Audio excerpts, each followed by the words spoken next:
Hello students, कैसे हैं आप। स्वागत है आप सभी का मेरे इस एजुकेशन कैटेगरी चैनल पर जिसका नाम है स्टडी नट्स एजुकेशन।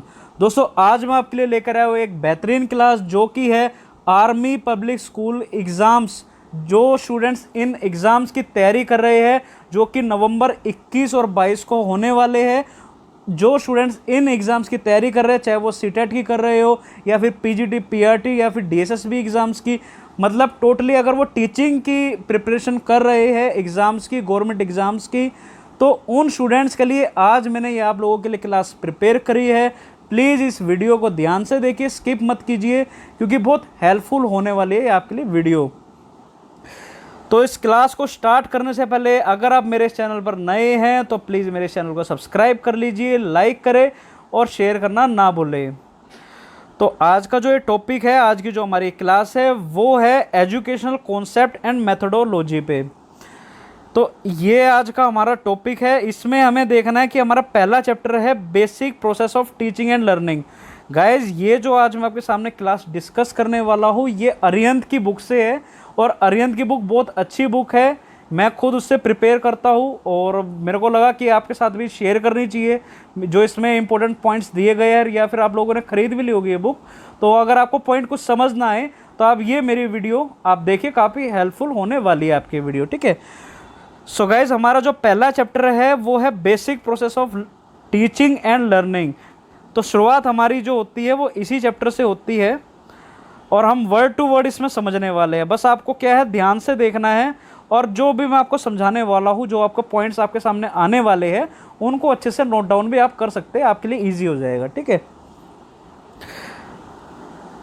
तो basic process of teaching and learning जैसा आपने देख लिया है, ये हमारा चैप्टर नंबर 1 है। तो इसमें पहली बात यही आती है कि हम जो शिक्षक जो तैयारी कर रहे हैं टीचिंग की, जो हम तैयारी कर रहे हैं गवर्नमेंट एग्ज़ाम्स की, तो हमारे लिए सबसे पहले टीचर के लिए एक वर्ड यही आता है कि टीचिंग क्या होता है। कि टीचिंग हमसे कोई पूछ ले कि भाई टीचिंग क्या होता है, आप उसको एक बारे में बताओ, तो आप उसके बारे में क्या बता सकते हैं, आप उसके बारे में क्या नॉलेज रख सकते हैं, तो हमें ये देखना, ठीक है। तो मैं आपको लाइन टू लाइन आपको पूरा क्लियर करूँगा इसमें, ठीक है। तो जैसे इसमें लिखा है टीचिंग, टीचिंग का मतलब होता है शिक्षण। टीचिंग का मतलब होता है शिक्षण। शिक्षण का मतलब होता है शिक्षा देना, कि जो व्यक्ति शिक्षा दे रहा है, जो पढ़ा रहा है। तो एक टीचर है वो अपने छात्रों को, अपने विद्यार्थियों को पढ़ाता है, टीचिंग करता है, तो उसे ही हिंदी में शिक्षण कहते हैं, ठीक है।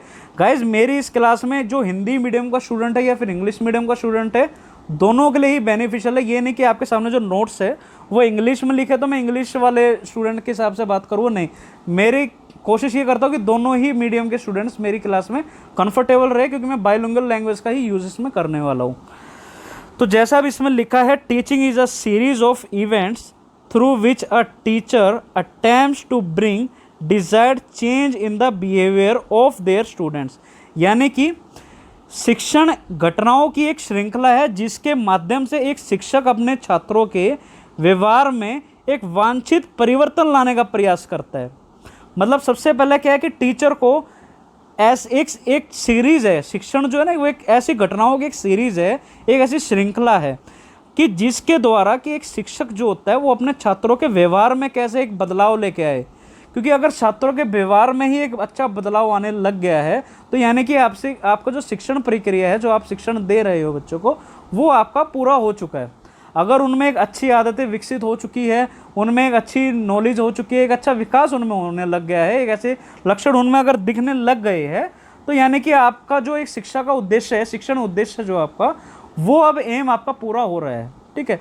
तो सबसे पहली बात यही लिखे कि teaching is a series of events through which a teacher attempts to bring desired change in the behaviour of their students. यानी कि दोबारा बताए तो शिक्षण घटनाओं की एक ऐसी श्रृंखला है जिसके माध्यम से एक शिक्षक अपने छात्रों के व्यवहार में वांछित परिवर्तन लाने का प्रयास करता है, ठीक है। आगे देखते हैं, this bring about a change in the feeling, thinking, the action of students. मतलब कि इस प्रयास से छात्रों की जो फीलिंग है, क्या वो फील करते हैं, थिंकिंग क्या वो सोचते हैं, और उनके एक्शन में जो परिवर्तन होता है, और यह प्रयास छात्रों की मदद करता है। ठीक है, इसमें कहता है it help them to adapt their environment. क्या मदद करता है इसमें? कि वो अपने वातावरण में अनुकूल अपने आप को बना सके। मतलब कि ये जो टीचिंग का जो एक सीरीज़ का जो अभी हमने डिस्कस किया है कि टीचिंग यानी कि शिक्षण की एक घटना, एक श्रृंखला है जिसके माध्यम से एक शिक्षक अपने छात्रों के व्यवहार में वांछित परिवर्तन लाने का प्रयास करता है। और जो ये प्रयास होता है, ये जो प्रयास है, इससे छात्रों की जो फीलिंग है, जो वो फील करते हैं, जो वो सोचते हैं, जो उनकी थिंकिंग है और जो उनका एक्शन है, जो भी वो कार्य करते हैं, उनमें जो परिवर्तन होता है, वही ये जो प्रयास है, ये छात्रों की मदद करता है। और ये प्रयास कौन सा है? जो एक शिक्षक करता है अपने बच्चों पर, अपने छात्रों पे जो वो प्रयास करता है कि उनमें चेंजेस आए और वो कुछ अच्छा सोचे, कुछ अच्छा करे और अच्छे अपने अंदर विकास लेके आए। ठीक है, तो और यही सब जो है, ये जिस छात्र अपने वातावरण में अनुकूल बना सकता है, वो अपने जो जिस वातावरण में रहता है उसमें एक बेहतर साबित करता है, अपने आप में एक अच्छा अनुकूल महसूस करता है। ठीक है, तो पहला पॉइंट होता है आपका ये। ठीक है, अब जैसे इसमें बताया कि definition of teaching is given by various thinkers are. अब इसमें क्या बताया गया है कि काफ़ी सारी जो ये डेफिनेशंस का मतलब होता है परिभाषा है। ठीक है, तो कुछ जो हमारे शिक्षार्थी है तो उन्होंने कई ऐसे टीचिंग के बारे में काफ़ी परिभाषाएं दी है। ठीक है, तो जैसे इसमें सबसे पहला आता है इमुड एमिडन। ये जो है, इन्होंने टीचिंग के लिए क्या परिभाषाएं दी है, क्या डेफिनेशन दी है, हम उसको डिस्कस करते हैं। देखिए, जो ये आपके सामने नाम आ रहे हैं ना, जो ये थिंकर्स है, इनसे भी ना कई बार क्वेश्चन हमारे सीटेट के एग्जाम्स में देखे जा चुके हैं कि जैसे ये जो कथन है, ये जो परिभाषा है, ये दी गई है, तो ये किस एजुकेशनिस्ट या फिर किस थिंकर ने दी है। तो इसलिए आपको मैंने ये बताया ना कि क्लास बड़े आपको ध्यान से समझनी पड़ेगी, देखनी पड़ेगी। तो ये ऐसा भी आपके क्वेश्चंस आपके सामने फेस होते हैं। जिन्होंने पहले सीटेट के एग्जाम दिए होंगे उनको ये चीज़ पता है कि उनके सामने कोई कथन लिख दिया जाता है और बताया जाता है कि ये जो कथन है, ये जो परिभाषा है, ये किस एजुकेशनिस्ट या किस थिंकर ने लिखी है। फिर आपको 4 में से कोई एक ऑप्शन सही करना पड़ता है। तो इसलिए मैंने आपको बताया कि आपको बड़े ध्यान से देखनी है क्लास। हर एक के जो थिंकर है या एजुकेशनिस्ट की जो परिभाषा है मैं डिस्कस करूँगा, आपको वो ध्यान से समझनी ही पड़ेगी। ठीक है, तो जैसे ये पहले है, इसमें बताया गया कि teaching is an interactive process primarily classroom talk which take place between teacher and pupils and occur during certain definable activities. इसका मतलब क्या हुआ कि शिक्षण यानी कि टीचिंग एक संवादात्मक प्रक्रिया है जिसमें मुख्य रूप से कक्षा के जो बातचीत है, जो कि एक शिक्षक और विद्यार्थियों के बीच होती है और कुछ निश्चित गतिविधियों के दौरान होती है। मतलब इनका जो एक थिंक है, इनकी एक जो सोच है, वो ये कहता है कि जो ये एक संवादात्मक प्रक्रिया है। ठीक है, जिसमें क्या है, मुख्य रूप से क्लास है, क्लास में बातचीत हो रही है किसकी? शिक्षक की और विद्यार्थियों की। तो उनके बीच में जो बातचीत हो रही है, जो उनके बीच में गतिविधियाँ हो रही है, वही टीचिंग कहलाती है। भाई इनका मानना तो है ये। अब सेकंड बात आती है H.C. मोरिसन की। H.C. मोरिसन जी जो है, ये क्या कहते हैं कि teaching is N intimate contact between a more mature personality and a less mature one which is designed to further the education of the latter. That means इसका क्या मतलब हुआ कि टीचिंग एक अधिक परिपक्व, मैच्योर को हिंदी में परिपक्व कहते हैं। ठीक है, तो टीचिंग एक अधिक परिपक्व यानी कि एक मोर मैच्योर और एक कम mature, that means less mature, ठीक है, व्यक्ति के बीच का एक संपर्क है, इनके बीच का एक संपर्क है जिसे आगे बढ़ाने के डिज़ाइन किया गया है। इन्होंने कहा है कि एक पर्सनैलिटी कौन सी है जो कि मोर मैच्योर है, मतलब जो ज़्यादा समझदार है या फिर ज़्यादा परिपक्व है, मतलब कुछ ज़्यादा अच्छे से जानती है चीज़ों को। एक है कि जो कम जानती है। तो इन दोनों के बीच की एक कॉन्टैक्ट, एक बात है। ठीक है, इनके बीच में एक ऐसी बात है कि जिसमें इस चीज़ को डिज़ाइन किया गया है। ठीक है, तो ये वही कहता है कि टीचिंग एक अधिक परिपक्व यानी कि मोर मैच्योर और एक कम परिपक्व यानी कि लेस मैच्योर व्यक्ति के बीच की एक संपर्क है जिसे आगे बढ़ाने के लिए डिज़ाइन किया गया है। ये किसने कही है? ये H.C. मॉरिसन ने कही है। अब आगे देखते हैं, आगे है क्लार्क ने क्या कही है। तो क्लार्क के अनुसार teaching refers to activities that are designed and performed to produce change in students behaviour. इन्होंने कहा है कि टीचिंग शिक्षण उन गतिविधियों को संदर्भित करता है जो छात्र के व्यवहार में बदलाव लाने के लिए डिज़ाइन निष्पादित दैट मीन्स परफॉर्म्ड करती है। ठीक है, मतलब कि शिक्षण की जो प्रक्रिया है तो ये वो प्रक्रिया जिसमें ऐसी गतिविधियाँ आती है जो छात्र के व्यवहार को बदलाव लाती है। ठीक है, और इस बदलाव को लाने के लिए ऐसे ही डिज़ाइन किया जाता है और ऐसे ही इसको परफॉर्म किया जाता है। तो ये किसने कहा है? ये बात कही है क्लार्क ने।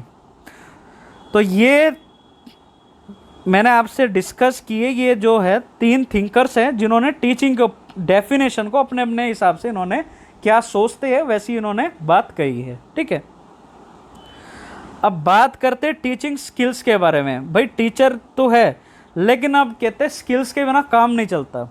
तो एक टीचर के पास क्या क्या स्किल्स होती है, क्या क्या होनी चाहिए, तो अब हम उसके बारे में डिस्कस करने वाले हैं। ठीक है, तो टीचिंग स्किल्स को कहते हैं शिक्षण कौशल। टीचिंग को हिंदी में शिक्षण कहते हैं और स्किल्स का मतलब होता है कौशल।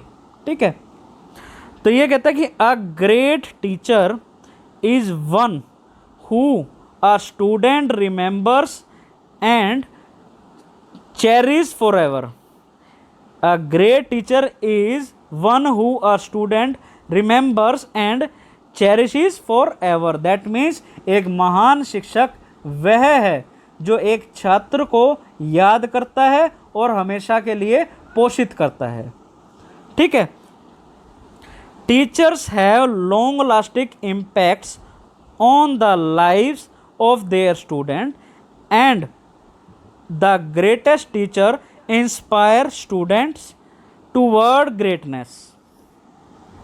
इसका मतलब ये हुआ शिक्षक अपने छात्रों के जीवन पर लंबे समय तक प्रभाव डालते हैं और महान शिक्षक जो होते हैं वो छात्रों की महानता की ओर प्रेरित करते हैं। ठीक है, इन्होंने जब कितनी बढ़िया बात कही है कि जो शिक्षक होता है, एक टीचर जो होता है, वो अपने छात्रों, अपने स्टूडेंट्स के जो जीवन पर लंबा समय से प्रभाव डालते हैं। ठीक है, और महान शिक्षक जो है वो अपने छात्रों की महानता की ओर भी प्रेरित करते हैं। वो हमेशा से कहता है कि नहीं नहीं ये ठीक है, आप मोटिवेट करना। उनका एक सबसे बड़ा काम होता है कि उनको मोटिवेट करते हैं, बच्चों को इनकरेज करते हैं कि कैसे कैसे वो उनको आगे बढ़ाया जाए, उनको एक नई शिक्षा दी जाए। ठीक है, और जैसे अगर कहते हैं ना, एक बच्चे को अगर शुरुआत में ही एक अच्छी आदतें बताई जाए, अच्छी नॉलेज उसको दी जाए, तो उस चीज़ का इम्पैक्ट उस बच्चे की पूरी होल लाइफ पर पड़ता है, पूरे जीवन में पड़ता है, क्योंकि उसको शिक्षा ही वैसी मिली है। ठीक है, तो इसमें ये बात इसमें कितनी अच्छी कही गई है। आगे देखते हैं, आगे कहते हैं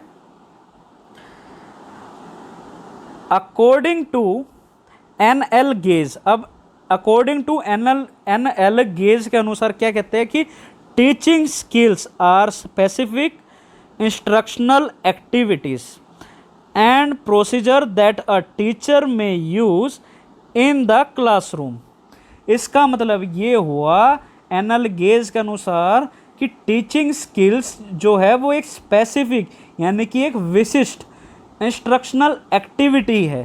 इंस्ट्रक्शनल एक्टिविटीज़ का मतलब संरचनात्मक गतिविधियाँ है। ठीक है, और प्रोसीजर दैट मीन्स प्रक्रियाएं है जो कि एक टीचर क्लासरूम में उपयोग कर सकते हैं। दोबारा बता देता हूँ, teaching skills are specific instructional activities and procedures that a teacher may use in the classroom.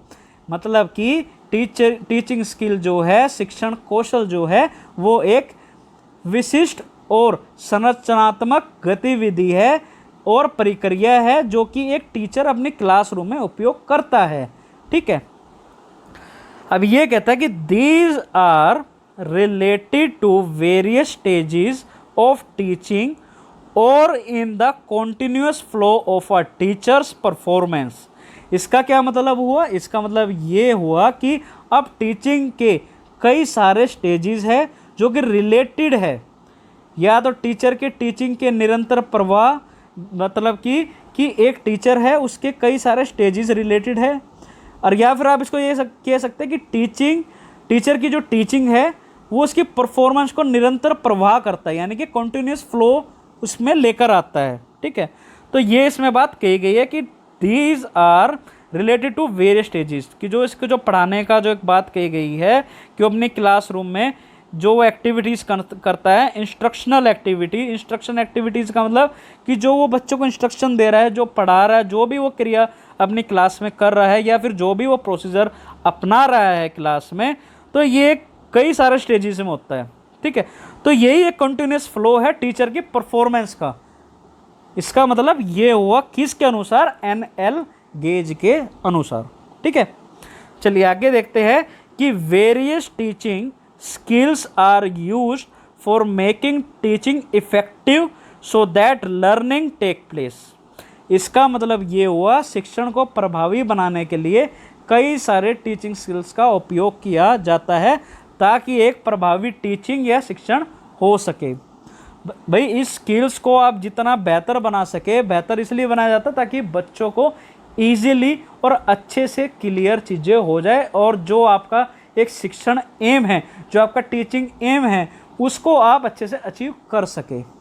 ठीक है, तो ये कहता है कि वे कई सारे ऐसे टीचिंग स्किल्स है जो कि यूज़ होता है कि हम कैसे टीचिंग को एक इफ़ेक्टिव बना सके। ठीक है, तो वो सब चीज़ें यूज़ होती है। तो अब देखते हैं कि वो कौन कौन से ऐसे टीचिंग स्किल्स है जिनको एक टीचिंग एक इफ़ेक्टिव बनाया जा सकता है। तो अभी हम आगे जाके उसी चीज़ पे 1 to 1 हर एक पे बहुत अच्छे से डिस्कस करने वाले हैं। अब आगे देखते हैं। ठीक है, तो ये कहता है कि different educationist have classified this skill. देखिए ये जो स्किल्स अब हम जो पढ़ने वाले हैं ये किसी एक एजुकेशनिस्ट के द्वारा नहीं दी गई है। हमें सबसे पहले इस बात को ध्यान रखना है। स्किल्स अभी हम डिस्कस करेंगे, लेकिन हमें ये ज़रूर पता होना चाहिए कि ये जो स्किल्स है किसी एक एजुकेशनिस्ट के द्वारा नहीं दी गई है। यहाँ पे साफ लिखा है कि ये अलग अलग एजुकेशनिस्ट के द्वारा है जिन्होंने ये एक बताई है स्किल्स जो हम पढ़ने वाले हैं। ठीक है, तो इसमें है स्टिमुलस वेरिएशन। पहली हमारी स्किल आती है स्टिमुलस वेरिएशन। अब इसको हिंदी में कहते हैं उद्दीपन परिवर्तन कौशल। जो स्टूडेंट्स हिंदी मीडियम के स्टूडेंट्स हैं जिन्होंने अपनी जो प्रोफेशनल जो उनकी डिग्री है या डिप्लोमा है, DLED BLED या फिर B.Ed जो भी इन्होंने किया है वो हिंदी के माध्यम से किया है, तो मैंने बताया उन बच्चों के लिए भी क्लास है। तो ज़रूरी नहीं कि मैं इंग्लिश में ही ये सब चीज़ें तो उसको बता रहा हूँ। तो इसमें क्या है, स्टिमुलस वेरिएशन का मतलब है उद्दीपन परिवर्तन कौशल।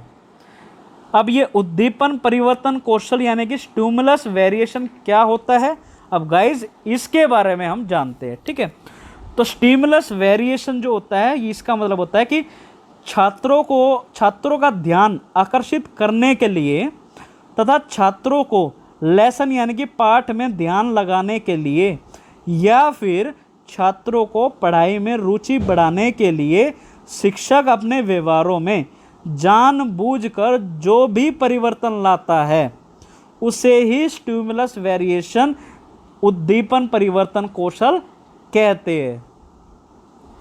आपको समझ आई बात कि छात्रों को ध्यान आकर्षित करने के लिए, ताकि बच्चों का ध्यान आकर्षित हो और वो पाठ में जो उनको लेसन पढ़ाया जा रहा है उस पे वो उनका जो अटेंशन है उनमें वो ध्यान लगाए।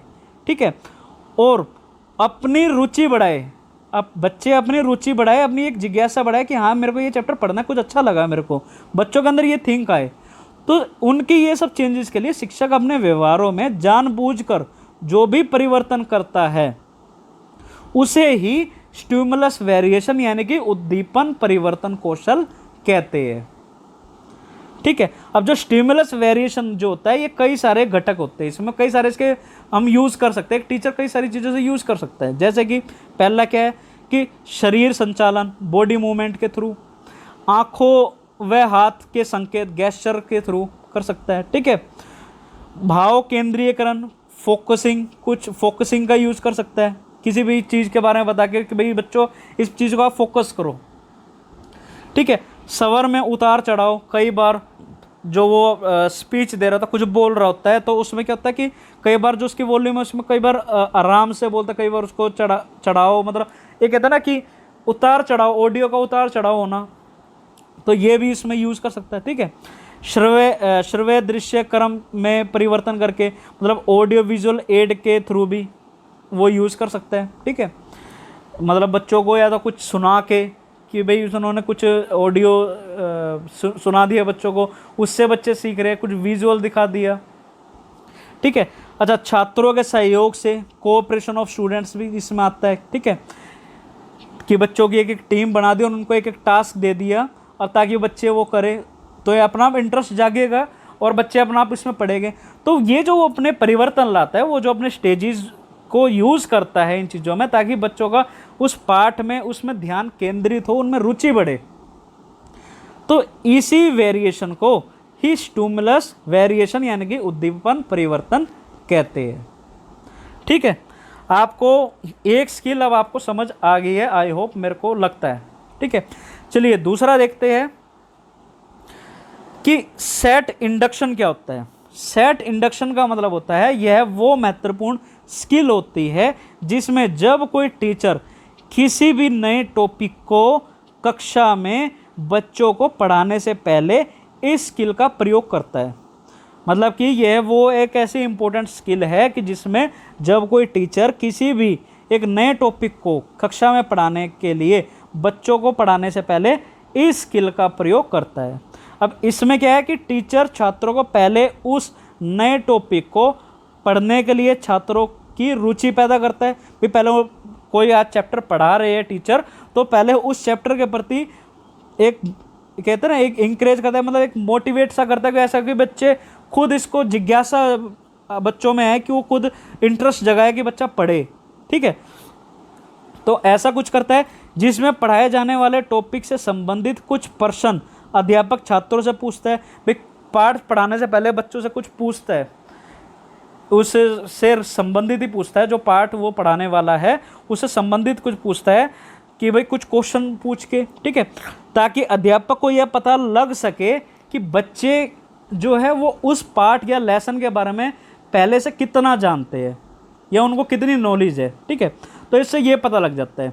अब इसमें क्या है, जो टीचिंग है वो डायरेक्टली टॉपिक को डिस्कस करने की बजाय शुरुआत में इनडायरेक्टली टॉपिक से संबंधित बात करता है, कि मतलब उसको डायरेक्टली नहीं बताते कि बच्चों आज हमें ये वाला चैप्टर पढ़ना है, ऐसे नहीं करते।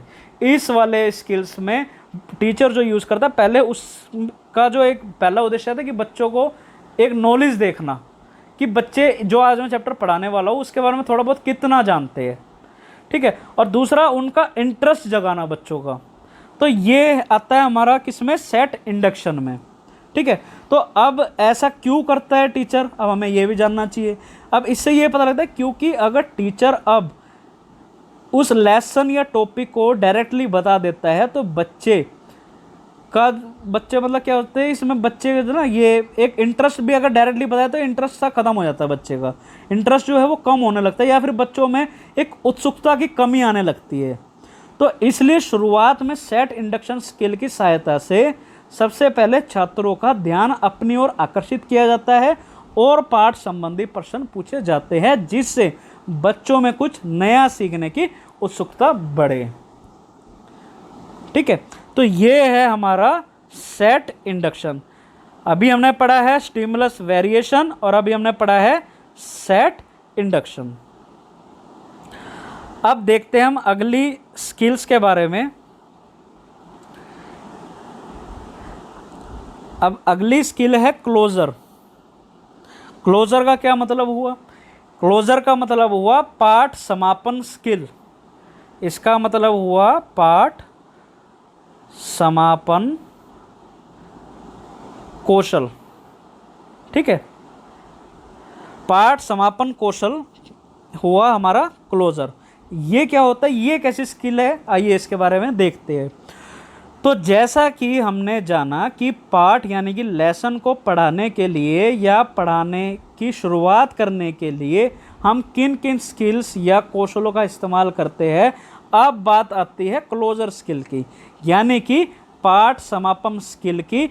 इस स्किल में पाठ यानी कि जो लेसन है उसका सही तरह से और निर्धारित समय में ख़त्म या पूरा किया जाता है। मतलब कि जो पाठ जो है, ये नहीं कि एक ही पाठ को पूरा दिन लगा दिया या फिर 2-3 दिन या 2-3 क्लास में उसको कंप्लीट करना है, ऐसा नहीं। जो जिस पाठ के लिए एक निर्धारित समय हमने देखा है, जो हमने एक बनाया है, या जितने में हमें ये लगता है कि ये पाठ इतनी देर में ख़त्म हो जाना चाहिए, तो उतनी ही देर में एक टीचर को ये कोशिश करनी चाहिए कि उतनी देर में वो जो टॉपिक है, वो जो चैप्टर पढ़ा रहा है, जो पाठ पढ़ा रहा है बच्चों को, उतनी देर में वो ख़त्म हो जाए। ठीक है, तो ये एक स्किल टीचर में ज़रूर होनी चाहिए। ये नहीं कि वो एक ही टॉपिक के लिए 1 हफ्ता लगा दे या 1 महीना लगा दे, ऐसा नहीं होना चाहिए। जितना एक निर्धारित समय दिया गया है, क्योंकि एक जितना भी सिलेबस बच्चों के लिए एक सेट किया जाता है, तो उस सिलेबस को पूरा करना एक टीचर का एक स्किल है, एक उसका मतलब एक ड्यूटी बहुत ज़रूरी है इसकी, है ना। तो ये स्किल ज़रूर होनी चाहिए। तो जो निर्धारित समय है उसमें उसी में ख़त्म करना चाहिए। ठीक है, और अब इसमें कुछ महत्वपूर्ण बातें हैं जो हमें ध्यान रखनी चाहिए। क्या है महत्वपूर्ण बात? वो ये है कि जो पाठ शुरू करना है उसे निर्धारित समय पर शुरुआत करनी चाहिए। भाई उसकी शुरुआत भी सही समय पे करनी चाहिए जो हम पाठ पढ़ाने वाले हैं। ठीक है, और निर्धारित समय पे ख़त्म करना चाहिए। ठीक है, दूसरा इसमें बात की है कि पाठ समापन के समय हमें इस बात का ध्यान रखना चाहिए कि पाठ को संपूर्ण शिक्षा के उद्देश्य पूरे हो चुके हो और छात्रों को पाठ अच्छे से समझ आ गया है। भाई ये बात ठीक है कि अगर एक टीचर में ये स्किल है कि वो सही समय से जो पाठ है वो सही समय पे शुरू कर रहा है और निर्धारित समय में ख़त्म कर रहा है, लेकिन हमें इस बात का भी ध्यान रखना चाहिए, टीचर को ये भी बात का ध्यान रखना चाहिए कि जो हमारे शिक्षा के उद्देश्य है, जो हमने पढ़ाया है, जो हमारे टीचिंग एम है, कि हमारा टीचिंग एम क्या है कि बच्चे को समझ आना चाहिए। अगर बच्चे को समझ नहीं आ रहा तो हमें उसे दोबारा बताना चाहिए, पढ़ाना चाहिए। ठीक है, तो हमें ये भी देखना चाहिए कि बच्चों को वो समझ आया है या नहीं। भाई मैंने अपनी तरफ से, मैं एज ए टीचर, मैंने अपनी ड्यूटी पूरी कर दी कि मैंने निर्धारित समय पे शुरू किया पाठ और निर्धारित समय पे मैंने ख़त्म कर दिया। अपनी जो क्लास है, अपना जो पाठ है, मैंने ख़त्म कर दिया। लेकिन इन बिटवीन क्या वो जो मैंने जो पढ़ाया है बच्चों को, क्या वो समझ आया है या नहीं, ये भी ज़रूर ध्यान रखना चाहिए। और इसमें ये होना चाहिए कि अगर हम जो ख़त्म कर रहे हैं तो बच्चों को भी समझ आ गया हो, इस चीज़ का भी हमें पूरे अच्छे से ध्यान रखना चाहिए। ठीक है, तीसरी महत्वपूर्ण बात के इसमें कि पाठ के अंत में विद्यार्थियों से पाठ के बारे में पूछना चाहिए। भाई अब हमने एक पाठ पढ़ा दिया है, एक लेसन बच्चों को पढ़ा दिया है, अब हमें बच्चों से पूछना चाहिए कि बच्चों कि क्या आपको जो मैंने अभी पढ़ाया वो आपको समझ आया या नहीं। अगर नहीं आया तो हमसे पूछ सकते हैं। ऐसा ही करते हैं हम जब स्कूल्स में थे, हमारे साथ भी टीचर ऐसे ही करा करते। तो वही बात इसमें गई है कि पाठ के अंत में विद्यार्थियों से पाठ के बारे में पूछना चाहिए कि विद्यार्थियों को पाठ समझ आया या नहीं, या फिर आज हमने क्या सीखा। कुछ इस हिसाब से उनसे प्रश्न पूछने चाहिए ताकि छात्रों को एक अच्छी तरह से पाठ की शिक्षा समझ आ जाए। ठीक है, ये हमारी 3 महत्वपूर्ण बातें थी इसमें। अब लास्ट एक महत्वपूर्ण बात यह है कि पाठ को इस तरह से समापन करना चाहिए कि आगे के पाठों का भी विषय बच्चों को पहले से ही ज्ञात हो जाए।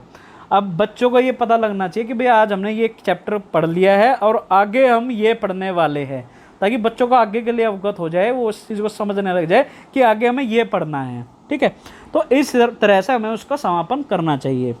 अब जिसमें बच्चों को ये पता हो सके कि आगे उन्हें और क्या पढ़ना है, इस चीज़ को अवगत होना ज़रूरी है। तो ये 4 इम्पोर्टेंट पॉइंट्स थे किसमें, क्लोजर में, कि पाठ समापन हमें कैसे करना है।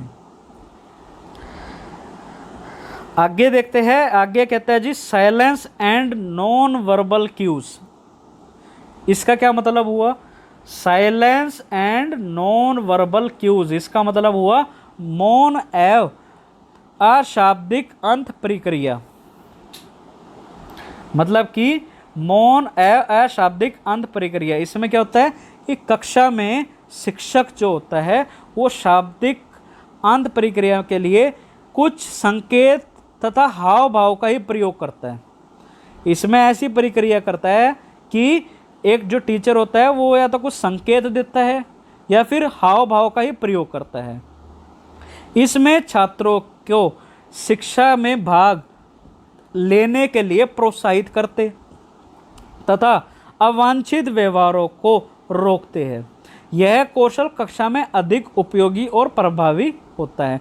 इसमें केवल क्या होता है कि इसमें चुप रहकर या फिर अपने गेस्चर का यूज़ करते हैं टीचर, ताकि इसमें भी कुछ कहते हैं ना बच्चे इसमें खुद भाग ले, इसमें बच्चे खुद भाग ले और उनके अंदर जो स्किल्स है ये डेवलप हो।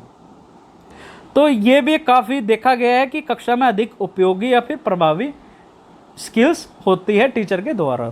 ठीक है, silence and non verbal cues. अब आती है बात रीइंफोर्समेंट की। रीइंफोर्समेंट स्किल क्या होता है? रीइंफोर्समेंट स्किल्स को हिंदी में कहते हैं पुनर्बलन कौशल। क्या कहते हैं? पुनर्बलन कौशल। रीइंफोर्समेंट को प्रेरणा देना भी कहते हैं। क्या कहते हैं? प्रेरणा देना भी कहते हैं। ठीक है, अब इसमें छात्रों को अधिगम यानी कि लर्निंग में और रुचि उत्पन्न करने के लिए शिक्षक द्वारा एक सकारात्मक व्यवहार यानी कि एक पॉजिटिव रीइंफोर्समेंट कौशल करना पड़ता है। ठीक है, मतलब कि अगर हम जो बच्चे पढ़ा रहे हैं और बच्चे पढ़ रहे हैं, जो ये लर्निंग प्रोसेस है इसमें बच्चों की और रुचि उत्पन्न हो और इंटरेस्ट लेकर पढ़े, तो शिक्षक एक पॉजिटिव व्यवहार को पुनर्बलन कौशल कहता है। ठीक है, तो ये जो पुनर्बलन कौशल होता है, पुनर्बलन कौशल रीइंफोर्समेंट स्किल जो है, इसमें क्या आता है? सबसे पहले इसका उपयोग CL हल ने किया था। इसका जो प्रयोग है ना रीइंफोर्समेंट स्किल का, इसका सबसे पहले प्रयोग CL हल ने किया था। ठीक है, ये हमें बात ध्यान रखनी चाहिए, क्वेश्चन आ सकता है कि रीइंफोर्समेंट स्किल्स का जो इंट्रोड्यूस या फिर प्रयोग किया था वो किसने किया था? तो आपको ऑप्शन पे टिक करना है, CL हल ने किया था। सेकंड इसमें बात आती है कि अब पुनर्बलन में शिक्षक छात्रों को या तो मौखिक तरह से प्रोत्साहित करता है, ठीक है, या फिर अमौखिक तरह से प्रोत्साहित करता है। या तो वो बोलकर करेगा या फिर बिना बोले करेगा प्रोत्साहित टीचर। अब कैसे करेगा इसमें? मौखिक और अमौखिक। तो जो मौखिक तरीके से मतलब कि ये कह के भी बहुत बढ़िया, वेरी गुड, और आगे बताओ, एक ये हो गया कि बोलकर बच्चों को प्रोत्साहित कर रहा है बच्चे को टीचर। ठीक है, और अमौखिक कैसे? कि भाई बच्चे की पीठ थपथपाना, शाबाश करते हैं ना, पीठ थपथपाते हैं। और मान लीजिए बच्चे ने कोई आंसर दिया और उसने ठीक आंसर दिया टीचर को बच्चे ने, तो हाँ सर हिलाकर।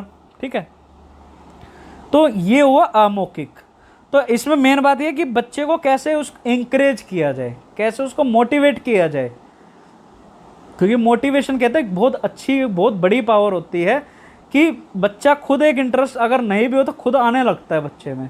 तो यही तो हमारा एक टीचर का एक प्रोसेस है कि बच्चे हर चीज़ में कुछ इंटरेस्ट ले पढ़ाई में और वो अपने विकास करे, तो तभी ये इन स्किल्स का हमें यूज़ करना पड़ता है। ठीक है, तो रीइंफोर्समेंट स्किल में हमने क्या देखा कि इसमें सबसे पहली बात की इसका प्रयोग किसने किया था? CL हल ने किया था।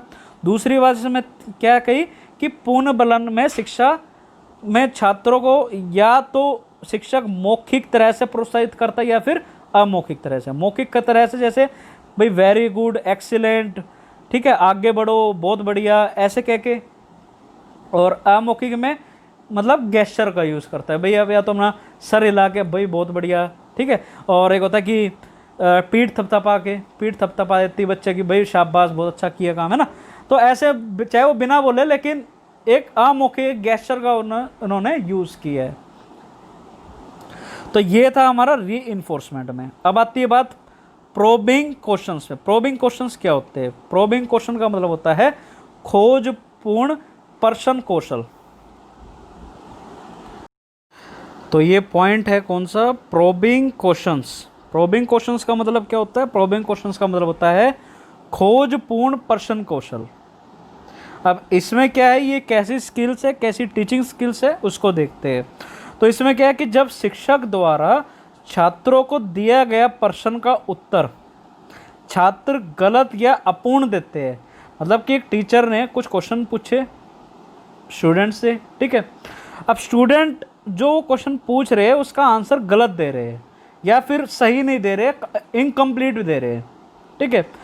तब क्या करते हैं, तब एक शिक्षक छात्र को सही उत्तर प्राप्त करने के लिए बहुत से अन्य प्रश्न पूछने पड़ते हैं। कई बार क्या होता है कि जब ऐसी स्थिति जब शिक्षक के सामने आ जाती है कि बच्चे या तो उस आंसर को जो चाह रहे वो कंप्लीट नहीं दे रहे या फिर गलत दे रहे हैं बच्चे, तो उस टाइम पे टीचर क्या करता है, प्रोबिंग क्वेश्चंस की जो स्किल्स है इसका उपयोग करता है। इसमें फिर शिक्षक क्या करता है, छात्र को और क्वेश्चंस पूछते हैं, छात्र से, बच्चों से और क्वेश्चन पूछते हैं, स्टूडेंट से और क्वेश्चन पूछते हैं। क्यों पूछते हैं? ताकि इस प्रक्रिया से ये पता लग सके कि बच्चों को महत्वपूर्ण जो कहते हैं ना पहलुओं को, जो महत्वपूर्ण क्वेश्चन के जो पहलू है उसको समझने में कहाँ कहाँ कठिनाई आ रही है, एक तो ये पता लगता है। अब इससे यह कि बच्चों को फिर उसी के साथ साथ आंसर भी दिया जाए। तो इस प्रक्रिया से क्या होगा कि इसलिए की जाती है, ये जो प्रक्रिया है प्रोबिंग क्वेश्चंस की, ये इसलिए की जाती है क्योंकि छात्रों को प्रश्न के सभी जो महत्वपूर्ण पहलू है उसको समझने में उसको सहायता प्रदान हो। इसलिए इस कौशल का प्रयोग एक शिक्षक द्वारा किया जाता है। दोबारा से रिपीट कर देता हूँ कि जब शिक्षक छात्रों से कोई क्वेश्चन पूछता है और छात्र उसका या तो गलत आंसर देते हैं या फिर अपूर्ण यानी कि इनकम्प्लीट आंसर देते हैं, तब शिक्षक क्या करता है कि उनसे और क्वेश्चन पूछता है। अब वो ऐसा क्यों करते हैं, शिक्षक टीचर ऐसा क्यों करते हैं? क्योंकि इस प्रक्रिया को इसलिए इस्तेमाल करते हैं क्योंकि छात्रों को प्रश्न के सभी महत्वपूर्ण पहलुओं की समझने में इससे सहायता प्रदान होती है, और इसलिए इस कौशल का प्रयोग एक शिक्षक के द्वारा किया जाता है। दूसरी इसमें बात की गई है कि छात्रों की जो बौद्धिक क्षमता है उसकी भी जांच करने के लिए प्रश्न पूछकर समस्या का समाधान करना ही खोजपूर्ण प्रश्न कौशल कहलाता है। ठीक है, कि इससे बच्चों की, छात्रों की बौद्धिक क्षमता की तो जांच होएगी और प्रश्न पूछ कर समस्या का समाधान भी उसी वक्त कर दो। तो ये कि ये जो प्रक्रिया है यही खोजपूर्ण प्रश्न कौशल यानी कि प्रोबिंग क्वेश्चंस कहलाते हैं। ठीक है, तो ये आपका क्लियर हुआ प्रोबिंग क्वेश्चंस क्या होते हैं। अगला देखते हैं कि हायर ऑर्डर क्वेश्चंस क्या होते हैं।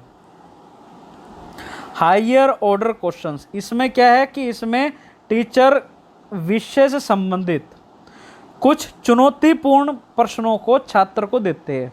ठीक है, इसमें क्या करते हैं, टीचर कोई भी एक टॉपिक ले लिया उससे संबंधित कुछ ऐसे हाईली ऑर्डर के कुछ क्वेश्चन बच्चों को दे देते हैं, यानी कि कुछ चुनौतीपूर्ण प्रश्नों को छात्रों को दे देते हैं जिससे छात्रों को चिंतन करने, सोचने वे उनकी पढ़ाई में विस्तारित करने में छात्रों की सहायता होती है।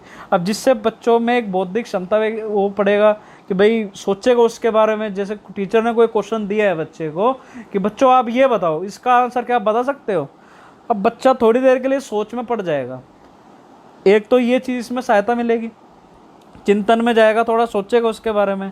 दूसरा, उसके पढ़ाई में भी विस्तारित आएगी, जो वो पढ़ेगा उसको भी थोड़ा जो उसका एरिया है उसमें भी थोड़ा वो एक्सटेंड होएगा, उसमें थोड़ा जो उसका एरिया है पढ़ने का वो भी और बढ़ेगा, जो उसकी पढ़ाई का एरिया है वो भी विस्तारित होगा। तो ये उसको सहायता मिलती है हाई ऑर्डर क्वेश्चन से। ठीक है, अब इस प्रक्रिया में छात्रों का एक पूर्ण ध्यान केंद्रित होता है। बच्चे को जब ऐसा क्वेश्चन दिए जाएगा तो बच्चा ध्यान से सुनेगा, उसका ध्यान केंद्रित आपकी ओर होगा, वो आपकी बात अच्छे से सुनेगा। ठीक है, अब जिससे वह शिक्षण का सही ढंग से लाभ प्राप्त कर सकता है, कि जो शिक्षण का जो टीचिंग जो आप पढ़ा रहे हो, वो जो आप उन बच्चों को लाभ दे रहे हो, वो उसका पूरा सदुपयोग करेगा। तो इसलिए हाई ऑर्डर क्वेश्चंस पूछे जाता है। तो ये भी एक स्किल है जो मैंने अभी आपके सामने आपके साथ डिस्कस करी। ठीक है, अगला देखते हैं, ये है इलस्ट्रेटिंग।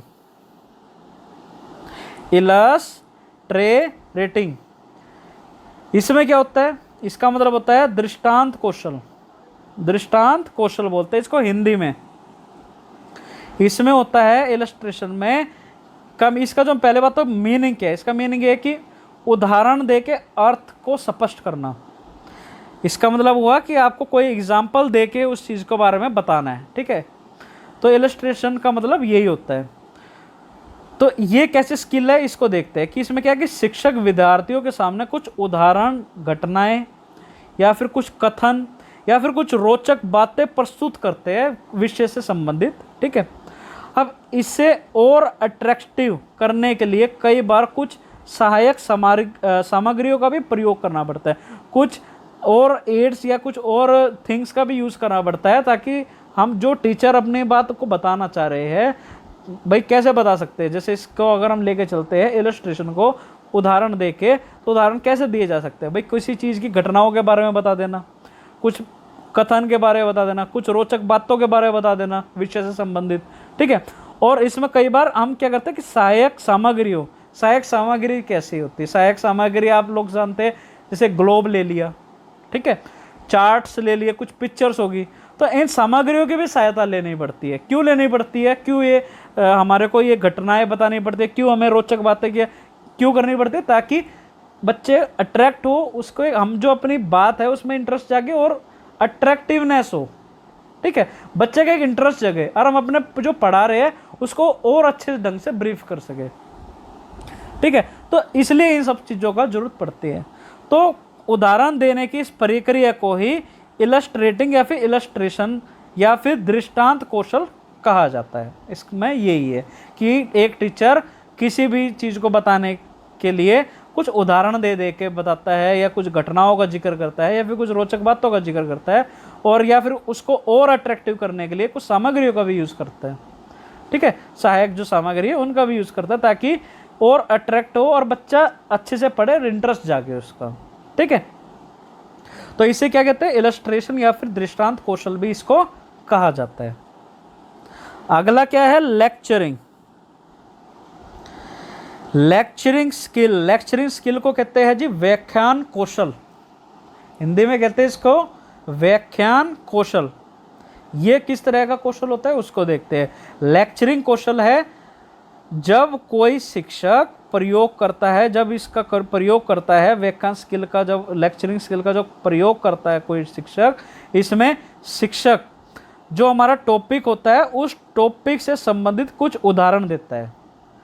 जो टीचर को जो टॉपिक पढ़ाना है उससे संबंधित कुछ उदाहरण देता है, या उस टॉपिक से संबंधित कुछ घटनाओं का वर्णन करता है, या कुछ कहानियाँ सुनाता है, या फिर सामाजिक घटनाओं का उदाहरण आदि देकर बच्चों के सामने पेश करता है।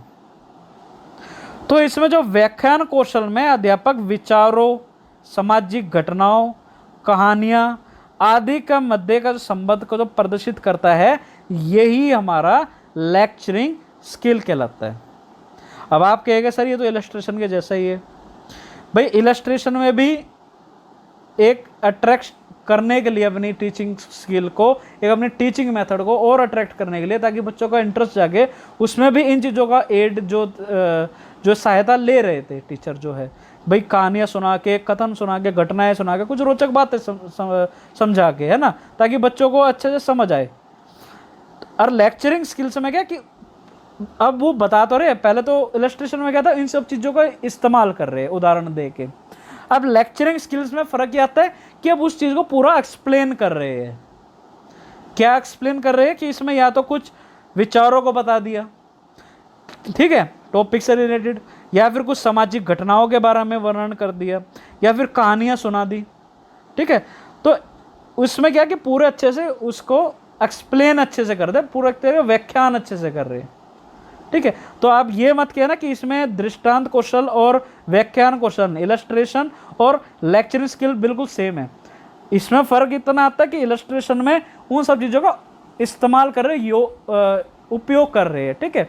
मगर लेक्चरिंग स्किल्स में क्या है कि उस चीज़ को जो यूज़ कर रहे हैं उसको अच्छे से एक्सप्लेन करके बता रहे हैं। तो ये एक तरीके का लेक्चर दे रहे हैं, ठीक है। तो ये हुआ हमारे क्या, व्याख्यान कौशल। अगला आता है प्लान्ड रिपीटिशन। प्लान्ड रिपीटिशंस, ये क्या होता है? प्लान्ड रिपीटिशन का जो प्रयोग है उसमें टीचर किसी भी टॉपिक को रिपीट करा के बच्चों का टॉपिक के प्रति ध्यान केंद्रित करता है। ठीक है, जो टीचर है कोई भी टॉपिक है बच्चे को पढ़ा दिया, ठीक है, अब वही टॉपिक को दोबारा रिपीट कराया जा रहा है बच्चे को, ताकि उसका और अच्छे से मतलब उसका ध्यान केंद्रित हो।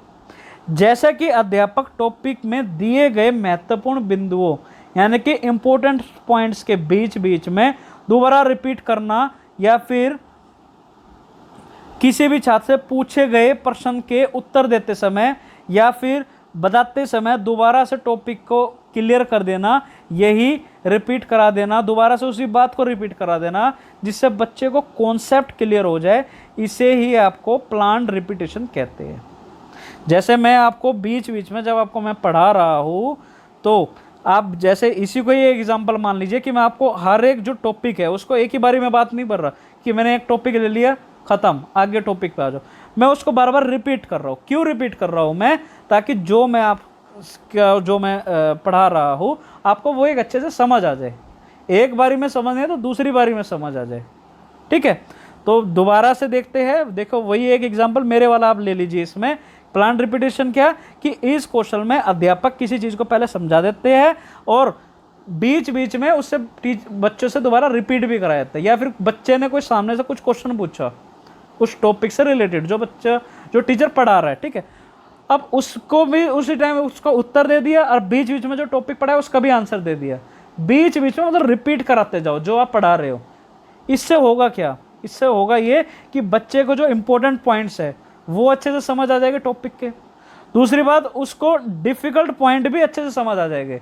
अगर उसको कुछ पॉइंट डिफ़िकल्ट लग रहे होंगे तो वो भी अच्छे से समझ आ जाएंगे। तो इसलिए प्लान्ड रिपीटेशन की जो स्किल है इसका जो उपयोग है वो एक टीचिंग कौशल, एक शिक्षण कौशल में किया जाता है। आगे देखते हैं, ये है completeness of communication. Completeness of communication क्या होता है, अब इसके बारे में हम जानते हैं। तो कंप्लीटनेस ऑफ कम्युनिकेशन होता है, completeness of communication in the teaching is most important skills. इसको बहुत इंपॉर्टेंट स्किल्स मानी जाती है कंप्लीटनेस ऑफ कम्युनिकेशन। इसमें शिक्षण के समय, टीचिंग के समय संप्रेषण यानी कि कम्युनिकेशन को क्या कहते हैं? संप्रेषण। ठीक है, तो टीचिंग के समय का जो कम्युनिकेशन को पूरा होना बहुत ज़रूरी है।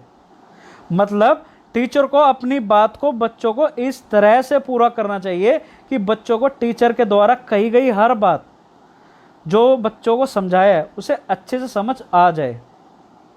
अगर टीचर कुछ बता रहा है, बच्चों को कुछ समझा रहा है और बच्चे को समझ ही नहीं आ रहा है तो वो एक इनकम्प्लीटनेस ऑफ कम्युनिकेशन ही हुआ। भाई कम्युनिकेशन एक आदमी से दूसरे आदमी की ओर अगर हम जो बोलता है, हम और आप अगर बात कर रहे हैं तो एक कम्युनिकेशन ही तो हुआ।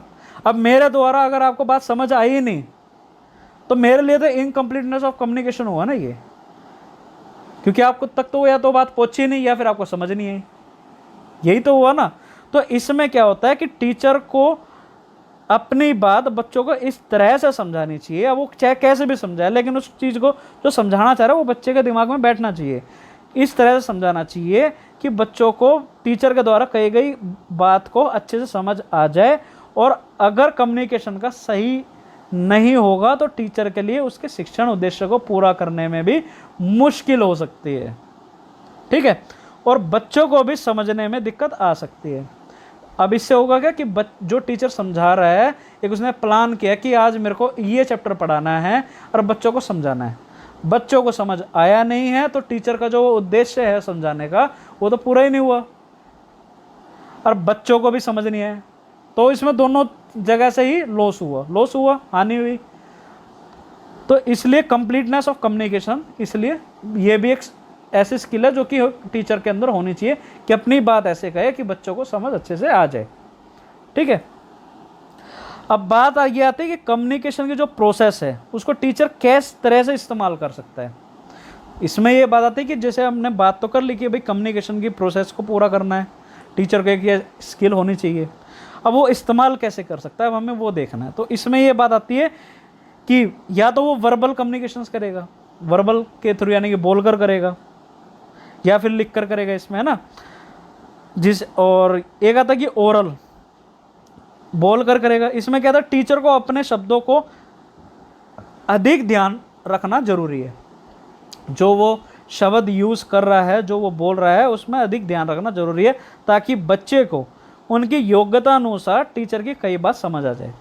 अगर आप एक फर्स्ट क्लास के बच्चे को एक 10th क्लास वाली बातें करोगे तो बच्चे को नहीं आएगी समझ, है ना। तो उनकी योग्यता अनुसार बच्चे जिस हिसाब से समझना चाहते हैं, जिस हिसाब से उनकी एज है, जिस हिसाब से उनका स्टैंडर्ड है, तो उनकी योग्यता अनुसार ऐसे शब्दों का यूज़ करना चाहिए ओरली, ठीक है। अगर कुछ हाई बातें करोगे एक छोटे बच्चे के आगे तो उसको समझ नहीं आएगा। अगर एक छोटे बच्चे के आगे एक मॉनेटरी पॉलिसी और फाइनेंशियल और म्यूचुअल फंड्स जैसी अगर मैं बात करूँ, उसे समझ ही नहीं आएगी, उसे समझेगा ये क्या बात कर रहे हैं। तो हमें ऐसे वर्ड को यूज़ नहीं करना चाहिए, जो उनकी योग्यता अनुसार है वैसे ही बात करना चाहिए। मैंने एक एग्जाम्पल दिया आपको, ठीक है। अच्छा, दूसरा, अगर वो रिटर्न कम्युनिकेशन करना चाहिए तो कैसे होगा, तो इसमें क्या है कि टीचर को लिखकर अपनी बात बच्चों को तक सही पहुंचानी चाहिए, ठीक है। लिखकर भी होता है, एक होता है ना ओरल कम्युनिकेशन, एक होता है रिटर्न कम्युनिकेशन, है ना। तो रिटर्न कम्युनिकेशन में जो लिख रहा है टीचर, तो उसे भी एक अच्छे से बताना चाहिए। तो मतलब जरिए है कि जो वो कहना चाह रहा है, मोरल ऑफ द स्टोरी ये है कि जो कहना चाह रहा है टीचर, वो अच्छे से बच्चों को समझ आ जाए, ठीक है। अब इसमें एक बात आती है कि नॉन वर्बल अगर हो तो उसमें क्या होगा कि इसमें क्या कि टीचर में इंक्लूड करता है कि अपने ओवरऑल बॉडी लैंग्वेज को भी यूज़ करता है, ठीक है। कुछ बॉडी पोस्चर को यूज़ करेगा, गेस्चर का यूज़ करना है, ठीक है। अच्छा, दूसरा क्या, कई पिक्टोरियल रिप्रेजेंटेशन भी होता है, जिसमें पिक्चर्स दिखा के बच्चों को बताया जाता है। साइन बोर्ड के थ्रू भी बताया जा सकता है, ठीक है। स्केचेस के थ्रू भी बताया जा सकता है, ठीक है। अच्छा जी, पेंटिंग के द्वारा भी बताया जा सकता है। तो ये हुआ हमारा नॉन वर्बल कम्युनिकेशंस, ठीक है। तो अपने इस कम्युनिकेशन को कंप्लीटनेस होना इसमें बहुत ज़रूरी है, ये इसमें बात कही गई। अब आप चाहे कैसे भी बताओ, अकॉर्डिंग टू द सिचुएशंस। अगर आपको टीचिंग एड्स की जरूरत पड़ती है तो आप उसका यूज़ करो, अगर आपका वर्बली आपको समझाना चाहे उसका यूज़ करो, अगर आपको लिख कर बतानी है तो आप लिख कर यूज़ करो। इसमें यही बात की गई है। बहुत डीपली आपको ब्रीफ तरीके से समझा रहा हूँ, शायद ही किसी क्लास में इतना बताया जाता हो, मैं आपको वैसे पढ़ा रहा हूँ। सो गाइज प्लीज़ इसको लाइक और शेयर ज़रूर कर देना। चलो ठीक है, चलिए आगे है कि asking questions. Asking question skills, ये एक ऐसी स्किल्स है, इसको देखते हैं। तो कक्षा शिक्षण में प्रश्न पूछने की प्रक्रिया, आस्किंग क्वेश्चन स्किल्स में कक्षा में शिक्षण में टीचिंग में प्रश्न पूछने की प्रक्रिया का एक बड़ा महत्व है, ठीक है। अब इसमें क्या, प्रश्न के माध्यम से अध्यापक बालक को अधिक चिंतनशील बनाता है तथा विद्यार्थियों के ज्ञान, अभिवृत्ति, बोध, रुचि आदि का भी पता लगता है। इसमें क्या है कि अध्यापक यानी कि जो टीचर है वो बच्चों से अधिक क्वेश्चन पूछता है। अब क्वेश्चन पूछने से ये पता लगता है कि भाई वो कितना सोच पा रहा है बच्चा, ठीक है। दूसरा, इसमें कितना ज्ञान है, ठीक है, कितनी नॉलेज रखता है और क्या रुचियाँ है। तो इन सब चीज़ों का पता लगता है बच्चों से। तो ये होती है हमारी आस्किंग क्वेश्चन स्किल्स, कि बच्चों से हम कुछ क्वेश्चंस पूछते हैं और बच्चे उसका आंसर देते हैं, ठीक है।